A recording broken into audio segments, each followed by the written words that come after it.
Nolo, the mono-named driver. For second place at the moment, Mikael Yus in the race lead, pulling away there, but then the GT2 power will see the KTM get further and further away. Even with the slipstream, the KTM is so much stronger in a straight line, and as we ride on board with Mikael Yus, it's all... And thankfully, it appears a relatively clean one as well. So it is Ronnie Bremer in the 510 car.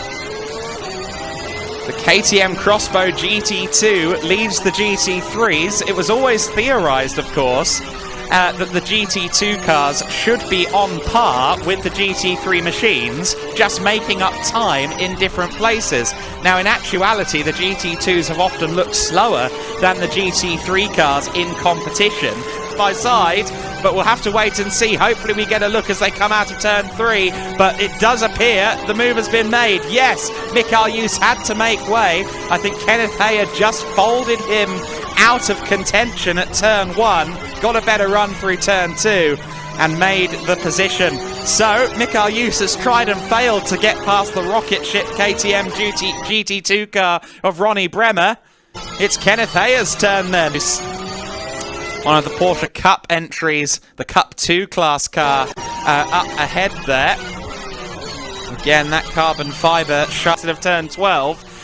Kenneth Hayer will not be able to be overtaken here by Mikael Yus. However, the circuit will go green again here, and Yus, I don't think, has an opportunity to get around turn 4. Basically, the timing. And yeah, these cars now all need to make sure that they get 4 or 5 laps. Class, Søren Spreng, Ahmed Al-Shehab and Bashar Madini. In the yellow-black car, so we are on board with Ahmed Al-Shehab. That's good to stay on board. Maybe we can stay on board. If you know Ahmed, he will always try to make a move. That's nice to see how close he really is, how he's fighting the car. Look at his steering. Huh? And now is ahead of the lightning-fast Colin Böninghausen and Janis Stierk. And this is, again, the man from Kuwait. Yeah, look at his steering wheel. Get to the apex and at the same time as close as he can get to Søren Spreng. And now he's really close. He's really close. So he needs to see.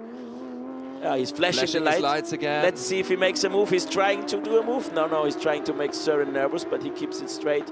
He keeps on the line. Look, they're really racing each other very close here. That man in the lead to pass Søren Spreng, the man from GP Elite, still staying ahead and hoping that the guy won in the heat of the moment. As the next guy, you see, one mistake is really crucial here. There's Bashar Madini now coming out of the slipstream of Søren Spreng. Will he try a move, or is Søren trying to... wow, and again, 3 cars. Bashar Madini is also in that pack, and he's is also seeing his chances. We'll see 4 cars fighting each other. Found himself in 3rd position in that class. It's not a question of being happy, it's a question of racing. He now sees that he may have a chance if he... which is Bashar Madini, great, he did another lockup. Yeah, the tire is gone. Be clever, be smart. That the gap to Bashar Madini already became big, and I'm sure he still wants to win that race. Khaled Al-Ahmedi overtook the Kuwaiti driver. Where did he come from? He dived in, and this was a good move by Khaled. Victory. And that's why we see again Ahmed Al-Shehab flashing his lights. Seeing the onboard of the man from Kuwait. Oh, he's sliding now. So you can see more and more cars sliding and being all over the place. So a bit less grip on the first few laps. So as you see Jackson Wolves coming out of the pit lane. Pit lane's getting very busy now as they all decide that now is the time to roll out. It's quite exciting here to have an onboard camera. You can see we've got fantastic onboard cameras for the first time this weekend. Onboard the number 77 car, which is Mark Goossens, and onboard the car of Luca Lasset of the race. Now, this is a new system that we are trialling for this weekend. Thanks to Sam Tahiri, himself a former NASCAR racer, for introducing this technology to us for this weekend. And let's hope that we can continue with it in the future, because they've certainly provided some great action. Look, first NASCAR win in September of 2015, and his last one just yesterday. This is one of our onboard camera cars for this weekend. Luca Lasset. Luca a 2 times former fifth place car in the hands of the Swiss driver that lies ahead. By the double former champion Luca Leclerc. As we ride on board with Luca Leclerc, look at the work that's going in on the wheel, on the hands of the car. Luca Leclerc, as we look across at the cockpit view of the driver. Great shots from these live onboard cameras that we're receiving over the course of this weekend. Fred is 7th in the championship standings, has had a couple of top 10 finishes so far this year, but hasn't been inside the 2. We go back on board with Gilles Linster, who is destined for the pit lane this time through. But I would say number 23, Levi Linterkantu, could be the one. Adolfo Massaro behind the wheel there. You can still see sat stationary in the pit lane is Marco Butti. Number 22 of Simone Pantrini-Nicola. In der Konstellation jetzt nicht gut. Beziehungsweise, oh, da steht er links. Das ist ja jetzt auch noch wirklich.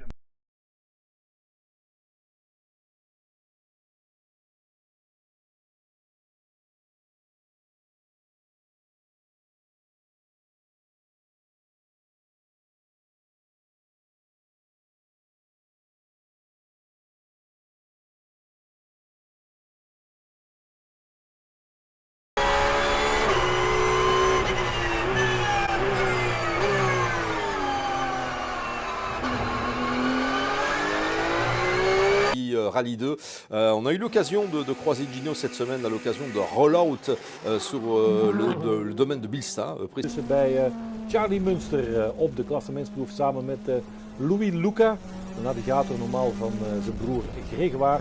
Charlie vol in de... Il est bien en tête de ce rallye, alors que là on est avec Gino Bux en caméra embarquée, avec Anthony Bourdeau-Duy. Van de klassementsproef. En we zien dat hij daar volop de banden aan het opwarmen was. Hij zigzagde daar links en rechts over de baan. Dat is ook een nieuwigheid in het, maar wel op dat stuk tussen het inklokken voor de start van de proef en uiteindelijk hier de plaats waar ze de proef van start gaan. Les infos que l'on reçoit des équipes d'ouvreurs, merci notamment à l'équipe d'Adrien Furnemont, eh bien la spéciale est sèche. Ce sera également le cas de la 4e, celle de Gelman, qu'ils emprunteront sur le coup de 14h58 pour la 2e fois. Spéciale 100%, allez, 95% sèche en tout cas. Mais regardez les nuages, on n'est pas à l'abri d'une petite ondée ici sur la région de Saint-Tron. Inderdaad, er hangen donkere wolken boven de regio hier voor glad asfalt zoals hier, voor mooie vlakke proeven. Maar ook, ja, er moet grip zijn. Wanneer de grip constant is, dan is die Volkswagen Polo wel voor hem net de hoek om komt. Het is een KP met een lusje in daar in Gingelom. Ouais, une partie chaud effectivement dans cette Gino Bux, 5:40.2 pour l'instant pour Gino Bux, et on a un chrono également pour Adrien Furnemont. Ah, Adrien Furnemont qui tape un grand coup ici dans cette spéciale, c'est exactement ce qu'on attendait, 8 secondes 9 de bon par rapport à Gino Bux. Alors soit la spéciale de Gino Bux n'a pas été très bonne, soit Adrien Furnemont est très bon dans cette spéciale, on le verra. We moeten inschrijven voor het Belgisch kampioenschap, wil hij punten pakken in deze rally van Aspera. Maar voor hem is dat niet zo belangrijk, want hij komt zich hier voorbereiden op het Frans kampioenschap.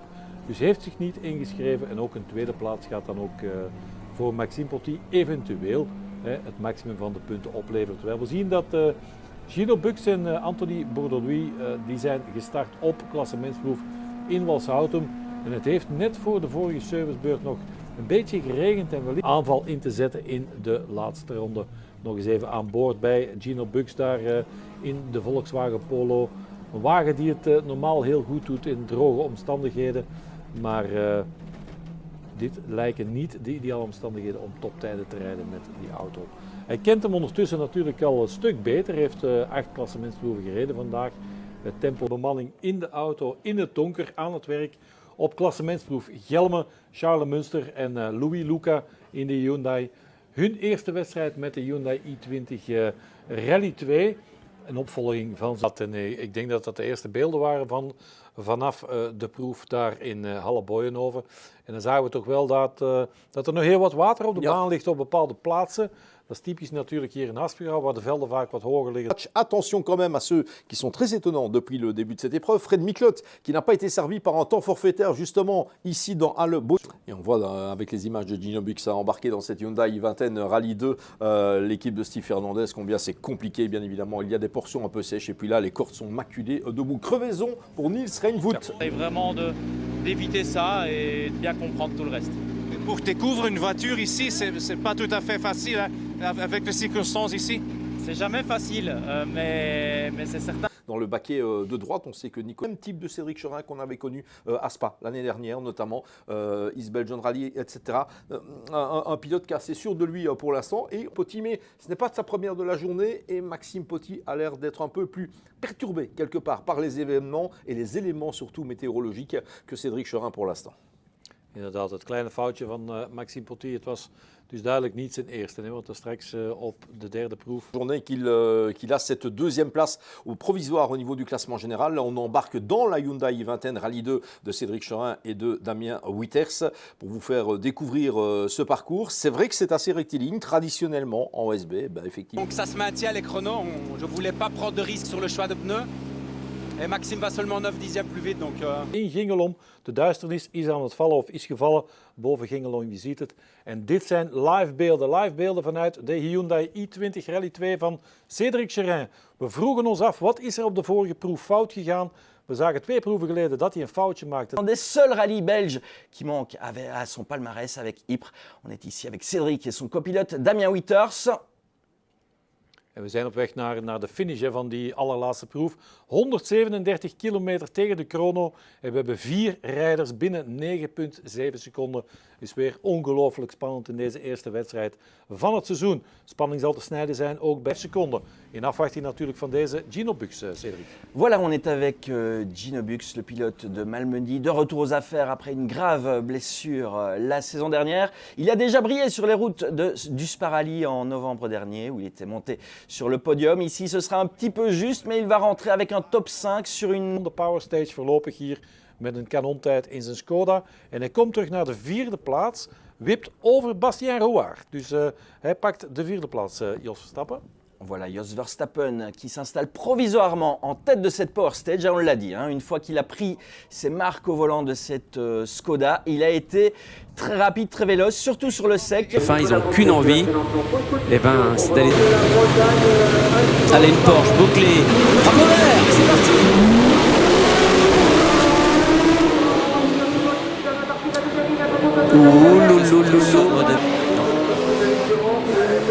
Allez, donc Nicolas Bouclé, Christophe Senois, David Durand 3, Jean-Yves Olivier 4, Laurent Lourdeau 5, désolé, 5e, voilà, Emmanuel Dambeau 6e, Nicolas Bezard 7e, Franck Pelâtre 8e, et ils sont 3 pilotes à avoir pris leur tour joker, Simon dans le premier tour. C'est vrai qu'il n'est pas qualifiable, c'est Nicolas Bezard. Il va falloir remonter pour le pilote sartois. Ah, il nous a fait des trucs cette année, Nicolas Bezard, tu te rappelles, hein, Simon, toi qui es avec nous maintenant sur le streaming depuis cet été, on en a vu des choses en phase finale. Hein.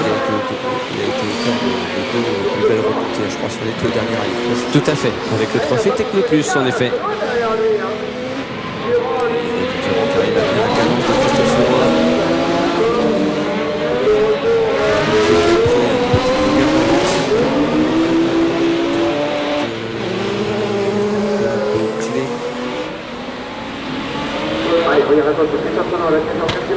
Allez, avec David Dur. Il a montré qu'il était là, c'est passé pour tout le monde. Nicolas Bouclé était toujours devant. Ouais, Nicolas Bouclé qui mène le bal dans cette demi-finale avec la caméra embarquée. Vous voyez l'avant de la Mercedes et puis surtout la vue sur le pilote MLC 63 qui passe les rapports de la boîte séquentielle de la magnifique forfait à Faleras, puisque Nicolas est devenu à nouveau papa. Et on attaque Simon le dernier tour.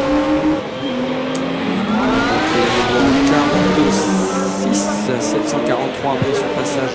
Avec la conclusion de cette demi-finale, mon cher Simon, avec voilà la victoire, le bras levé, la main levée pour Nicolas Bouclé, très content, grosse opération pour Nicolas qui va rallier.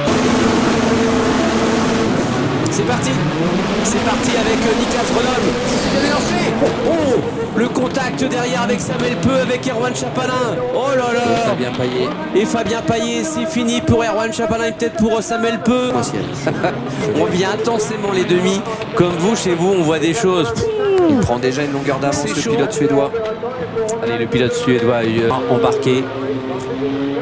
Le métronome suédois. C'est vrai. 47-4, il enchaîne les tours en 47-4. 47-6, 47-4, 47-4. Alors là, tu peux pas être plus régulier que ça. Allez, le drapeau d'Ami, qualification finale de Joa. Christophe Herson. Allez, drapeau vert.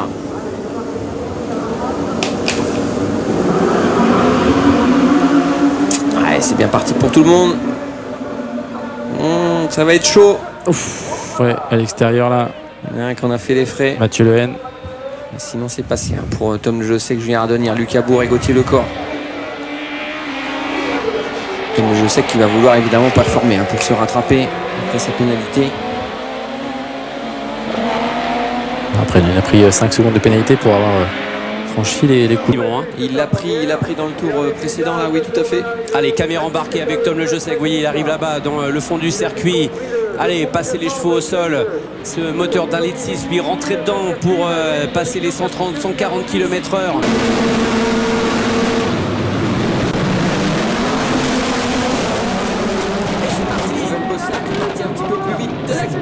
Steven Bossard, non, c'est Johan Koenen.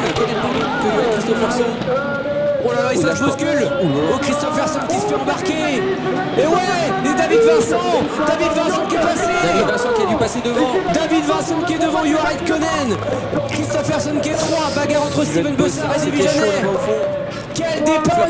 Davy Janet, bousculé, poussé par Steven Bossard et devant. C'est le pilote breton David Vincent qui mène le bal dans sa finale.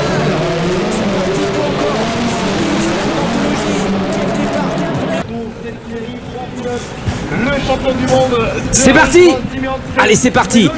Avec Tim Janssen qui s'est parfaitement élancé, lui qui a repris les commandes de cette voiture lors d'une séance d'essai avec Philippe Malouagne. À l'intérieur du pilote suédois. Ouais, Hansen qui est malin. Cette voiture, hein. Rappelez-vous qu'il y avait notamment piloté Dorian Boccolacci à l'Oéac. Voiture pilotée par Eddy Bénézé il y a 15 jours sur le circuit d'essai et on profite de la caméra embarquée. C'est intéressant la caméra. Là on voit le grip, là on arrive à lire un petit peu plus la route. Et on voit qu'il y a des endroits où c'est assez piégeux. Pas ici, puisque là ça s'est plutôt bien nettoyé. Mais vous voyez cet endroit là par exemple, le gauche. C'est génial, la caméra est Tim Janssen en 2:41.802. Devant Jonathan Payet à 2 secondes 6. Philippe Malouagne prend la 3e place, une belle 3e place pour Malouagne à 2 secondes 7. Ouais, déjà en train d'échaler. Aujourd'hui ou sans doute demain, il manquait quelques points, quelques pilotes. Et celui qui a remporté tant d'épreuves cette année, il a remporté donc 6 épreuves. C'est Valentin Lumet qui s'est parfaitement élancé, mon cher Simon. Et oui, Valentin Lumet est parti le plus vite devant Gauthier Sarri et Mélanie Lefranc. Gauche. Et d'attaquer le 3e virage qui va lancer la grande parabolique de ce tracé de Dreux, comme nous disait si bien Fabien Chanoine avec son papa qui avait dessiné ce circuit il y a plusieurs années ici. Allez, mais là le François, on voit bien la commande de la boîte séquentielle. Simon, tu parlais tout à l'heure de la commande d'extincteur rouge hein, sur voilà, notamment. Là on voit les commodos sur la console centrale. Mais Philippe Malouagne, il est là peut-être à la corde. Tim Janssen qui se fait harponner au niveau de l'arrière. On a déjà vu ça tout à l'heure en Q1. Alors Samuel Peu qui se retrouve 2e derrière Yuri Beleski, le pilote suisse, celui qui avait remporté l'épreuve de Dreux ici il y a tout juste un an, 3e place pour les... Allez, c'est parti. Un départ de rallycross en mode division 3 avec ses montres de plus de 450 chevaux. Allez, Nicolas Bezard, le Sartois qui s'est bien élancé avec la Clio. On va arriver au freinage du virage 2 en passant à gauche. Nicolas Bezard qui garde l'avantage sur Kevin Jacquinet. Grégory Le Garnevet et Jean-Baptiste Vallée sont à 2 de front avant la parabolique. Problème pour Kevin Jacquinet avec la Clio là. Ouais, on ralentit donc le Mayennais avec la Clio devant, c'est parti fort. Grégory Le Garnevet, elle est partie en travers au mauvais endroit là. Livré là ce week-end aux mains de Néo Rivalan. Alors, les conclusions de cette série avec Nicolas Bezard qui fait le meilleur temps de cette série, mais au niveau du classement, en prenant en compte tous les autres pilotes, Nicolas sur le fauteuil passager de la Clio, voilà, de Mélanie Lefrançois, regardez. Et Dylan Léger qui avait fait vraiment un premier tour super rapide en 48,7. Alors là, Mélanie qui passe devant tout le monde. Excuse-moi, je t'ai coupé Simon. Pour vous expliquer, il passe le pif-paf. Hop, là, elle est arrivée sur le gauche-droite, le virage du raccordement. Hop, et elle passe une nouvelle fois Mélanie devant la ligne d'arrivée. Voir les caméras embarquées avec elle. Et puis dit forcément, hein, dès qu'on passe le premier rapport, on oublie les caméras. Et je dis, j'étais vraiment surpris par voilà, le fait qu'elle soit posée, comme tu dis, au volant. Elle dit, bonjour. Et le super Dibourg de Andrea Dubourg. Juste devant Dylan Dufat. Et là, on profite de la caméra embarquée avec Tim Janssen. Allez, Andrea Dubourg, attention, il a déjà pris pas mal d'avance, 42,8. Allez, c'est parti un petit peu moins vite que la série précédente.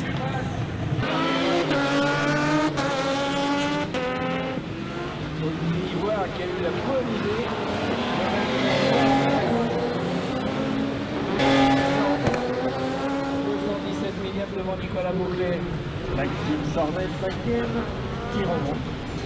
Ça remonte tranquillement le Lorenzo de l'Olek qui est passé dans le voie de la position. Allez, il remonte. Une série suivante avec Lefebvre, Volkswagen Polo de Lefebvre. Il est là, ouais.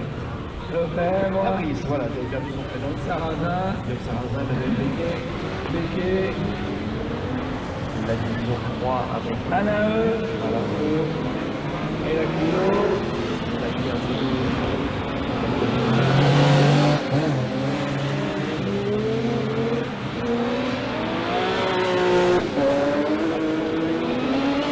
Franck Pelâtre.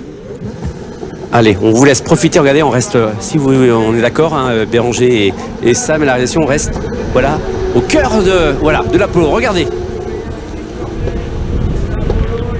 Le passage, c'est super, des rapports de la boîte séquentielle, les yeux rivés forcément sur les rétros intérieurs-extérieurs. Ah, vraiment de belles images. Hein. Superbe, c'est intéressant vraiment de voir la procédure de départ. Et la violence de la commande de boîte hein, sur ces mène toujours. Ouais, la concentration de Maxime Sordet, les phases où il essaye, où il ne respire pas, il est en apnée, on le voit aussi. Hein. Et les parties où il essaie de reprendre une petite respiration, puis il y a des fois... les coups droits, ouais, on essaie de respirer un petit coup dans... Équipe champion du monde avec Peugeot et qui roule maintenant pour le team familial depuis quelques saisons, depuis pas mal de changements au World d'un plateau mondial. C'est parti! C'est parti! Avec le bon départ de Davy Jeannet de l'extérieur. Quel départ de Davy Jeannet! Davy Jeannet qui prend le dessus sur Timmy Hansen, attention! Oh, ça se bagarre! Ça bouscule derrière. Ça se bouscule avec Timmy Hansen, avec Juha Räikkönen. Le super départ de Davy Jeannet! C'est la France qui mène la danse! Jeannet, Hansen, Räikkönen, Dubourg, Belewski, Meunier, Carrais, Pampinato. Mais Dubourg est bien parti, Andrea Dubourg de la dernière ligne, il se retrouve 4e après le départ. Juri Belewski qui est en 4e position, Tamas Carrai à l'attaque avec son Audi. On attaque le deuxième tour et c'est Davy Jeannet qui est là avec la Skoda.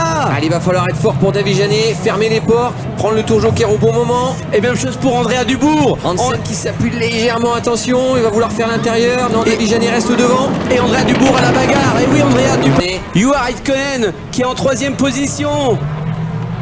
Nous vivons la dernière finale de la saison, la finale des supercars, digne d'un plateau mondial ici à Dreux. Ouais, ça appuie un petit peu là, Timmy Hansen est vraiment collé à Davy Jeannet, Juha Räikkönen est en embuscade. Et vous qui êtes sur la chaîne YouTube, lâchez-vous les derniers commentaires, encouragez vos pilotes, qu'ils soient finlandais, qu'ils soient allemands, qu'ils soient suisses. Ça roule très très fort, Juri Belewski qui est 4e. Belewski est très rapide. Du joker entre les premiers, Juri Belewski, le pilote suisse, avec la Audi qui sort du jock. Davy Jeannet qui perd le pare-choc avant, je crois. Un nouveau tour bouclé en tête, 37-6, 37-8. Il reprend rien, Timmy Hansen. Encore un tour et l'arrivée. Un tour et l'arrivée, Simon. C'est chaud ici à Dreux, la dernière de la saison. On rappelle que Davy Jeannet n'a pas gagné une fois de la saison. Il la veut, cette victoire, et devant les meilleurs pilotes du monde, sûrement.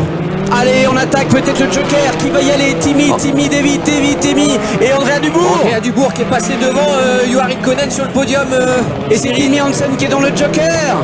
Et Davy Jeannet qui devra prendre le tour joker lors du dernier tour. On va voir dans le tour joker comment ça va se passer pour les chronos. On va attaquer le dernier tour. Le dernier tour de la saison, une finale d'anthologie ici à Dreux. Et Andrea Dubourg qui passe devant, mais lui qui n'a pas pris le tour joker non plus. Il est passé devant Timmy Hansen. On va voir si ça va peser dans la balance. Allez, les derniers mètres de cette finale, une finale d'anthologie. Et si un champion français allez chercher une victoire ici pour la dernière de la week-end. Allez, direction la ligne d'arrivée. Et pour conclure cette saison, vous aurez un petit blanc parce que pourquoi? Je vais inviter Simon à nous rejoindre pour conclure sur la piste la saison 2024. Voilà, on vous laisse profiter des meilleurs moments de cette finale, une ambiance musicale. On se rejoint dans 2 minutes sur la ligne d'arrivée.